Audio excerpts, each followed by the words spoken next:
안녕하세요. 캐스터 박재은입니다. 오늘도 뉴욕 증시 상황들과 마감 소식 그리고 외신들 전달을 해드리도록 할 텐데요. 먼저 간밤 뉴욕 증시는 2분기를 긍정적으로 출발하면서 소폭 상승 마감하는 모습이었습니다. 고용지표 호조가 증시에 호재로 작용한 것으로 풀이되고 있고요. 하지만 2년물과 10년물 국채 수익률이 역전이 또다시 된 점이 증시에 부담으로 작용을 하면서 상승폭이 그다지 크지 않았다는 점 확인해 보시면 좋을 것 같습니다. 이어서 구체적인 흐름 살펴보도록 하죠. 다우존스는 0.4% 오르면서 34,818선으로 마쳤고요. 나스닥은 0.29% 오르면서 14,261선에 S&P 500은 0.34% 오르는 모습으로 마무리 지었습니다. 이어서 기술주 흐름도 자세히 살펴보도록 할 텐데요. 먼저 애플 보도록 할게요. JP모건에서 주요 종목 목록인 애널리스트 포커스 리스트에서 제외했다는 소식이 들려왔습니다. 이 소식에 0.17% 소폭 조정받는 모습이 나타났고 마이크로소프트는 0.36% 오히려 오르면서 마무리를 지었습니다. 이어서 알파벳 A는 0.78% 오름세 시현하면서 2,803달러 선으로 거래 마치는 모습이었습니다. 골드만삭스에서 동사의 매출 성장세가 부진할 수 있다고 경고한 점 함께 체크해 보시면 좋을 것 같습니다. 다음 장 살펴보도록 하죠. 먼저 아마존은 0.35% 강보합권 정도에서 마쳤고요. 테슬라는 더 큰 폭으로 상승하면서 0.65% 상승세 시현했습니다. 테슬라는 골드만삭스에서 상하이 공장 셧다운에 따라서 지난 주말 차량 인도량에 주의를 해야 한다고 경고했는데요. 실제로 주말 동안 인도량이 예상치를 하회한 점 체크해 보시면 좋을 것 같습니다. 이어서 엔비디아는 2%대 조정받으면서 267달러 선으로 거래 마쳤습니다. 다음 장 확인해 보도록 하죠. 먼저 변동성 지수는 4% 빠지면서 19포인트 선으로 마쳤고 WTI는 1% 하락 마감했습니다. 국제유가는 국제에너지기구 회원국들이 비축유 방출에 동참하기로 했다는 소식이 전해지면서 배럴당 100달러 선을 하회하면서 마감한 점 체크해 보시면 좋을 것 같습니다. 이어서 계속 살펴보도록 하죠. 골드는 1.6% 밀리면서 1923달러 선으로 거래 마쳤습니다. 특징주 흐름 자세히 살펴보도록 할 텐데요. 간밤에 실적 발표한 기업부터 체크해 보도록 하겠습니다. 블랙베리는 적자가 예상됐지만 흑자를 기록을 하는 모습이 나타났고 매출은 컨센서스를 하회했습니다. 이 소식에 9%대 급락세로 마무리 지었고요. 이어서 중국 전기차 섹터 확인해 보도록 하겠습니다.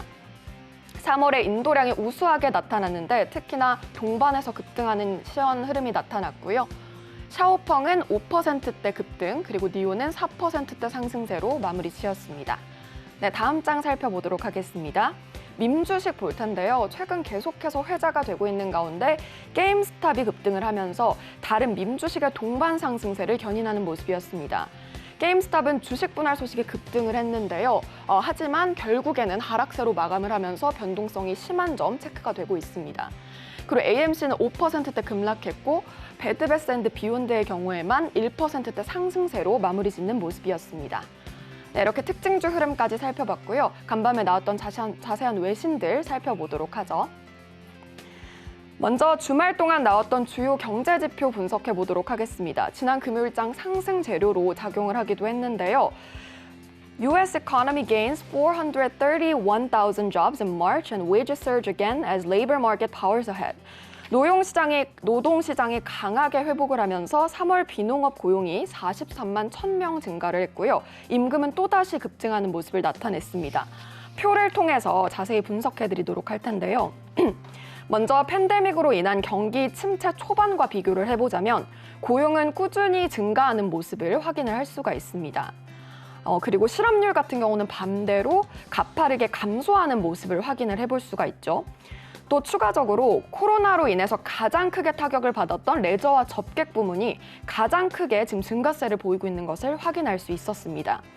여기에 임금까지 체크해보면 팬데믹 이전보다 큰 폭으로 증가한 점을 확인할 수 있죠. 한 경제학자는 자세한 분석을 내놨는데요. 상세하게 살펴보도록 하겠습니다. The labor market continues to power ahead despite significant headwinds looming 이라고 밝히면서 지금 계속해서 역풍을 맞이하고 있지만 그래도 앞으로 노동시장이 나아가고 있는 점을 확인을 해줬습니다. 특히나 3월 고용보고서는 저임금 노동자들에게 가장 크게 좀 영향을 받았고요. 또 팬데믹이 감소함에 따라서 경제가 가속화되고 있고 또 고용은 아마 올여름에 팬데믹 이전 수준을 회복할 것이라고 내다봤습니다. 고용 호조로 인해서 연준이 5월에 빅스텝 금리 인상을 할 것이 시사되고 있는 가운데 실제로 연준 정책의 방향성은 잠시 후 신승용 대표와 함께 체크해 보도록 하겠습니다. 네, 다음 기사로 이어가 보도록 할게요. 최근 올해 1분기가 2년 만에 최악의 분기였다라는 평가가 나왔는데 4월은 긍정적일 것이라는 평가가 나왔습니다. 자세히 헤드라인 보겠습니다. Markets will be looking for clues from the Fed ahead as historically strong month gets underway. 네, 시장은 역사적으로 강한 4월을 보였다면서 연준의 앞으로의 정책으로부터 단서를 찾기 시작할 것이라고 강조를 했는데요.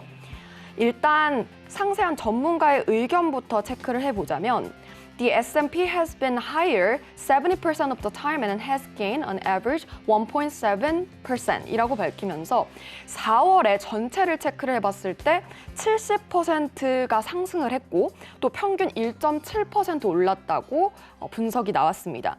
특히나 LF 파이낸셜이 1950년 이후의 역사적 사례를 분석한 결과 4월에는 증시가 우수한 성적표를 기록하는 모습을 나타냈다고 하는데요. LFL의 분석에 따르면 지난 16년간 S&P 500 지수는 한 번을 제외하고 4월에 모두 올랐다고 합니다. 지난 3월 뉴욕 증시가 연초에 급격한 조정세로부터 반등하려는 모습이 포착이 되기도 했는데 이것 또한 4월 증시의 호조 가능성으로 시사되고 있는데요. 다만 일부 전문가들은 최근 증시 회복세는 장기적인 약세장 속에서 일시적인 랠리인 베어마켓 랠리일 수 있다고 지적하기도 했습니다. 이번 주 FOMC 의사록 공개와 다수의 연준위원의 발언이 예정돼 있는 만큼 저희 서울경제TV와 함께 계속해서 체크해 보시면 좋을 것 같습니다. 네, 마지막 소식 들려드리도록 하겠습니다. 최근 전 세계적으로 방역 규제 완화 움직임이 커지고 있는 가운데 미국이 리오프닝에 또 한 발자국 다가서는 움직임을 보였는데요. CDC will end sweeping order used to expel migrants at U.S. borders during COVID pandemic. 질병통제예방센터 CDC가 코로나19 확산 방지를 명분으로 도입했던 불법 이민자 추방 정책을 이번 달 종료키로 했습니다. 국토안보부는 미국 육로 국경을 무단으로 넘은 이민자들을 즉시 추방할 수 있게 한 이른바 42호 규제를 이번 달 23일 끝낸다고 밝혔는데요.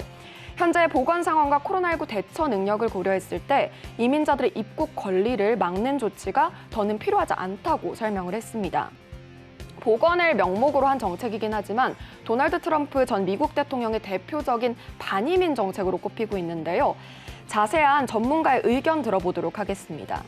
특히 discriminatory and unjustifiable with no scientific basis as a public health measure라고 밝히면서 차별적이고 부당하며 공중보건 조치로서 과학적 근거가 전혀 없다면서 맹비난을 받아왔습니다. 조 바이든 정부에서도 유지됐던 42호가 폐지되면 멕시코를 거쳐 미국으로 가려던 이민자들이 더욱 가파르게 늘어날 것으로 보여지고 있는데요. 이 소식 또한 리오프닝의 움직임으로 작용을 할 수 있는 만큼 리오프닝 관련주의 흐름 연동해서 체크해 보시면 좋을 것 같습니다. 지금까지 마감 브리핑과 외신 들려드렸습니다.